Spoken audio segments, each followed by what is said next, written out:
ایک حدیث سناتا ہوں, جنت کے اندر کوئی کاروبار نہیں ہوگا. حدیث شریف میں آتا ہے جنت میں کوئی کاروبار نہیں ہوگا, اگر ہوتا تو کپڑے کا ہوتا یا عطر کا ہوتا.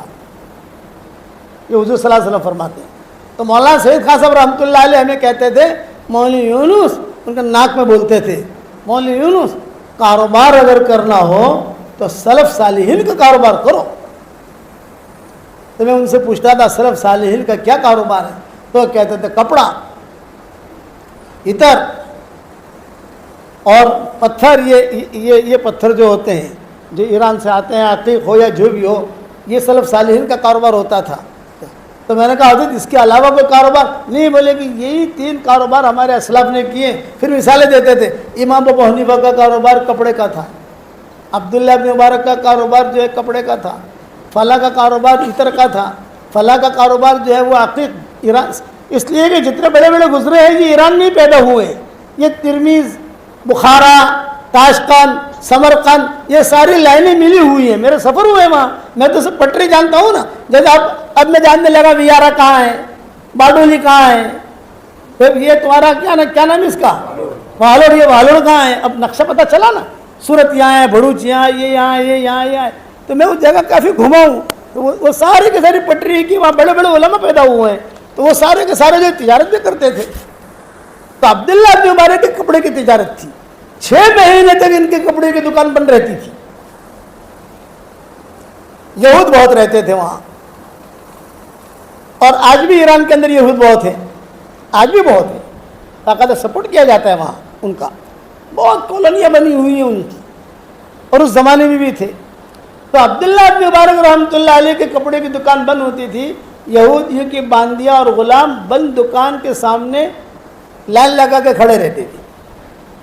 تو لوگ پوچھتے تھے یہ کیوں کھڑے ہو؟ تو کپڑا خریدنا ہے.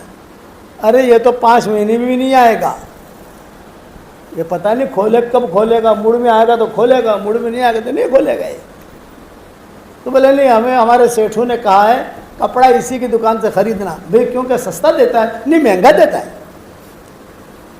مارکیٹ میں جو بھاؤ ہے اس سے زیادہ اس کا ریٹ ہے, مارکیٹ کے بھاؤ سے زیادہ ریٹ. اور آئے ملے گا کب کپڑا وہ بھی ٹھکانا نہیں, 4 مہینے کے بعد کھولے, 5 مہینے کے بعد کھولے, جب کب کھولے. یہ بولے نہیں, ہمارے سیٹھوں نے کہا ہے کہ کپڑا لاؤ تو اسی کی دکان سے لانا, کسی اور کی دکان سے مت لانا. تو کیوں ایسا؟ تو اب وہ باندھیاں جواب دے رہی ہیں کہ ہمارے سیٹھوں نے یہ کہا ہے اس کی دکان سے کپڑا نکل کر ہمارے گھروں میں آتا ہے, اور ہمارے گھروں میں سل کر ہمارے بدنوں پر آتا ہے, تو ہمیں ایمان کا نور محسوس ہوتا ہے. یہ عبداللہ بن مبارک 6 مہینہ اللہ کے راستے میں نقل و حرکت کرتے تھے, اور 6 مہینہ تجارت کرتے تھے, اور ہر 2 سال میں بیت اللہ کا سفر کرتے تھے, حج کرتے تھے, عمرہ کرتے تھے. اور حرمین شریفین کے جتنے بھی علماء تھے سب کا خرچہ یہی ایک آدمی اٹھاتا تھا. حرمین شریفین میں علماء تھے نا, ائمہ ہیں, علماء ہیں. اس زمانے میں کوئی اتنا سارا مال تو تھا نہیں, فقیری تھی. ہمیشہ یاد رکھنا, مال جب آتا ہے نا, مال یہ فتنہ لے کر آتا ہے. مال اللہ نے ایسی چیز بنائی ہے, ہو تو بھی ٹینشن, نہ ہو تو بھی ٹینشن. ہو تو کیا لگا بنوں, کیا نہ ہو تو ٹینشن, ہو تو بھی ٹینشن. قاری طیب صاحب رحمۃ اللہ علیہ فرماتے تھے کہ اس کو مال کہو ہی مت, اس کو ٹینشن کی فیکٹری کہو. ہوگا تو بھی ٹینشن, نہ ہوگا تو بھی ٹینشن. تو لوگ پوچھتے تھے حضرت کیا کریں؟ بولے دیوبند میں لگا لو, کوئی ٹینشن ہی نہیں ہے. دیوبند کا مدرسے کے اندر چندہ دو. ان کے زمانے میں چندے بہت آتے تھے, قاری طیب صاحب رحمۃ اللہ علیہ کے زمانے میں. تو عبداللہ بن مبارک رحمۃ اللہ علیہ نے اپنا خرچہ کیا کیا تھا کہ جتنے بھی مکہ مدینہ کے غربا فقراء ہوتے تھے ان سب میں جب جاتے تھے پتہ چلا ابن مبارک آئے ہیں. ان کو عبداللہ ابن مبارک نہیں کہتے تھے, ابن مبارک آئے ہیں, جا ابن مبارک, جا ابن مبارک. بیٹھنے کی ایک جگہ ان کی ہوتی تھی. تو غربا فقراء مکہ, اچھا رؤساء مکہ بھی آتے تھے, چونکہ عالم تھے, امیر مکہ بھی ان سے ملنے آتا تھا. چونکہ عالم تھے، امیر مدینہ بھی ان سے ملنے آتا تھا، چونکہ عالم تھے، سب لوگ آتے تھے ملنے، اور جا ابن مبارک، جا ابن مبارک، لوگ جو ہے وہ گھیرا بنا کے بیٹھ جاتے تھے۔ اور اس زمانے میں دینار درہم ہوتے تھے، اپنے جیسے نوٹیں نہیں ہوتی تھی، تو تھیلے کے تھیلے بھرے رہتے تھے، بھائی ان کے تھیلے میں سے دیتے جاؤ، تو لائن ہم مسافر کے لیے لائن لگاتے ہیں نا، وہ دینے کے لیے لائن لگاتے تھے۔ اتنا اللہ تعالیٰ نے مال دیا تھا ان کو، عبداللہ بن مبارک رحمۃ اللہ علیہ کو۔ بیوی ان کی بہت دیندار تھی، تو جب ان کا انتقال ہوا عبداللہ بن مبارک رحمۃ اللہ علیہ کا، تو ان کی بیوی نے ایک پرچہ بھیجا علماء کو، جو اس زمانے کے علماء تھے، چونکہ استاد تھے نہیں، سب کے استاد رہے ہیں۔ بیوی نے کہا بھئی شوہر کا انتقال ہو گیا ہمارے، تو آپ لوگ جو ہے پانی وغیرہ گرم مت کرنا، کچھ وصیتیں کی ہیں انہوں نے، ان وصیتوں کے مطابق ان کو غسل دینا۔ کیا وصیت کی ہے؟ تو بیوی نے پرچہ بھیجا، اس پرچے میں لکھا ہوا تھا کہ جب میرا انتقال ہو جائے اور میرے لیے پانی گرم کرو تو باہر سے لکڑیاں مت لانا۔ میں نے جو کتابیں لکھی ہیں، میں نے قلمیں تراش کر کتابیں لکھی ہے، کمپیوٹر تو تھا نہیں، ہماری جیسے قلمیں تو تھی نہیں، قلم تراشتے تھے، پھر جو ہے روشنائی کے اندر ڈوبوتے تھے، پھر لکھتے تھے۔ تو میں نے جتنی کتابیں لکھی ہیں ان سب کے تراشے میں نے جمع کیے، بہت بورے بھرے ہوئے ہیں، ان کو جلانا، اس میں میرا پانی گرم کرنا، ایک نصیحت تھی۔ دوسرا، اینٹیں رکھی جاتی ہیں قبر کے اندر، تو باہر سے اینٹیں مت لانا۔ میں اللہ کے راستے سے جب آتا تھا تو میرے جھولے میں غبار ہوتا تھا، کپڑوں پر بھی غبار ہوتا تھا، میں اور میری بیوی ہم دونوں مل کر اس غبار کو جمع کرتے اور پھر اس کی ایک ٹکیا بناتے، پھر اور سفر ہوتا تو 2 ٹکیاں ہی بنتی، ٹکیاں زیادہ ہوتی تو وہ اینٹیں بنتی۔ گھر کے کونے میں نے کچھ اینٹیں رکھی ہیں، وہ ساری کی ساری اللہ کے راستے کی غبار کی بنی ہوئی اینٹیں ہیں، ان اینٹوں کو میرے ساتھ رکھنا، یہ ان کی وصیتوں میں تھا۔ تو جب یہ وصیت نامہ پڑھا گیا شاگردوں کے سامنے، شاگرد بھی ان کو کون ہے؟ بخاری جیسے شاگرد ہیں، بڑے بڑے لوگ شاگرد ہیں ان کے۔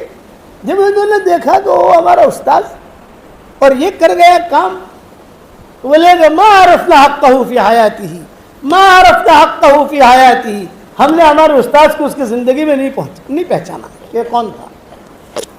اتنی بڑی قربانی تھی۔ جاتے تھے وہاں حرم شریف، حتیم کے اندر ایک بہت بڑے اللہ والے بیٹھتے تھے، ان کا نام تھا فضیل ابن عیاض۔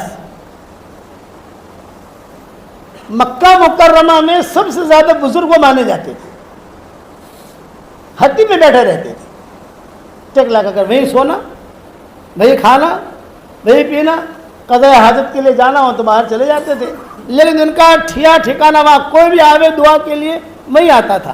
تو عبداللہ بن مبارک رحمۃ اللہ علیہ بھی ان کے پاس جاتے تھے، ہدیہ دیتے تھے، ان کا کپڑے کا ناپ ہوتا تھا تو کپڑا سلا کے لے جاتے تھے، کپڑا دیتے تھے ان کو، خیر خیریت پوچھتے تھے، رہتے تھے، خدمت کرتے تھے، ان کے خاص دوستوں میں سے تھے۔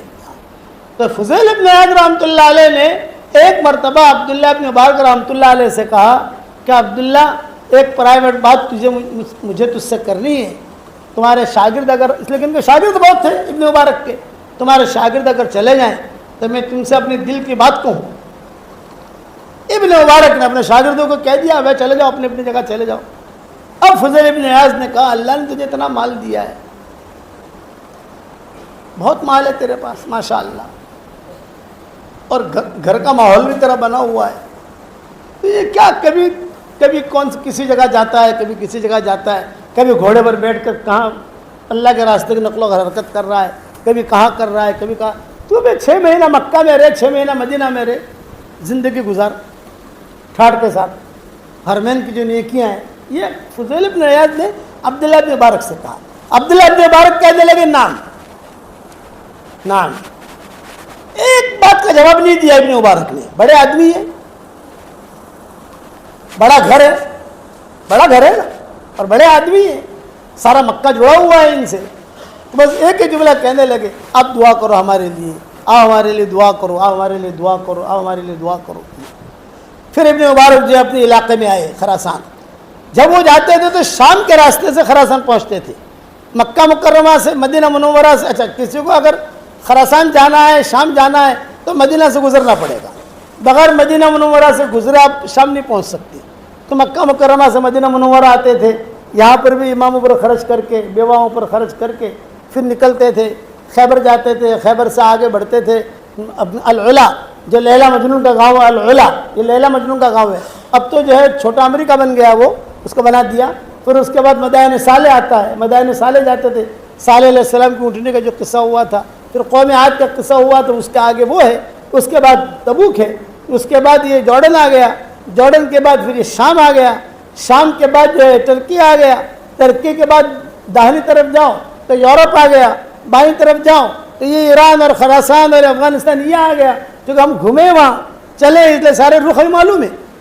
تو عبداللہ بن مبارک رحمۃ اللہ علیہ سارا سفر کرتے کرتے شام کے اندر ایک جگہ ہے، ان کے ایک شاگرد رہتے تھے عبداللہ بن مبارک رحمۃ اللہ علیہ کے، 15 دن وہاں قیام کرتے تھے، جاتے ہوئے 15 دن، آتے ہوئے 15 دن ٹھہرتے تھے اپنے شاگرد کے گھر پر۔ ایک مرتبہ اپنے شاگرد کے گھر پر ٹھہرے، انہیں کوئی لکھنے کی ضرورت پڑی تو قلم مانگی، شاگرد نے قلم دی، وہ قلم سے کام کرتے رہے، قلم دینا بھول گئے اور اسی قلم کو لے کر خراسان پہنچ گئے۔ خراسان میں اپنے سامان وہ اتار رہے تھے گھر میں داخل کرنے کے لیے، اتنے میں اس قلم پر نظر پڑی، ارے او ہو یہ تو میرے شاگرد کا قلم ہے، انا للہ و انا الیہ راجعون، میں نے اسے واپس کرنا بھول گیا۔ کتابوں میں لکھا ہے گھر میں داخل نہیں ہوئے، واپس 1700 کلومیٹر ہے وہاں سے، میں نے حساب لگایا 1700 کلومیٹر، وہاں سے واپس جو ہے اپنی اونٹنی لی۔ شاگردوں نے کہا کہ حضرت کہاں؟ یہ کہا سبق جو ہے رستے میں ہوگا، سبق پڑھاتے چلتے تھے نا، سبق رستے میں ہوگا۔ شاگرد بھی واپس، سب واپس، اور وہاں شام گئے، وہاں جا کر جو ہے وہ قلم اپنے شاگرد کو دی اور واپس آئے۔ شاگردوں نے کہا کہ حضرت آپ نے اتنی تکلیف کی وہاں سے، یہ میں تو آپ کا بیٹا ہوں، ارے قلم اگر آپ کے پاس نہیں بھی نہیں، پتہ نہیں اس قلم کے بدلے میں کتنی مقبول نمازیں مجھے دینی پڑتی وہاں، اور آج ہم تو زمینیں ہضم کر جاتے ہیں، لوگوں کو پیسے ہضم کر جاتے ہیں، ڈکار بھی نہیں لیتے، اور اگر قرآن کی کوئی آیت سناویں تو وَقَانَ اللَّهُ غَفُورٌ رَحِيمٌ یہ آیت یاد ہے، نبّئ عبادی انی انا الغفور الرحیم، یہ یاد ہے، تو میں نے کہا اگلی آیت بھی دیکھ سن بھائی، وَأَنَّ عَذَابِي هُوَ الْعَذَابُ الْأَلِيمُ، یہ بھی تو دیکھ،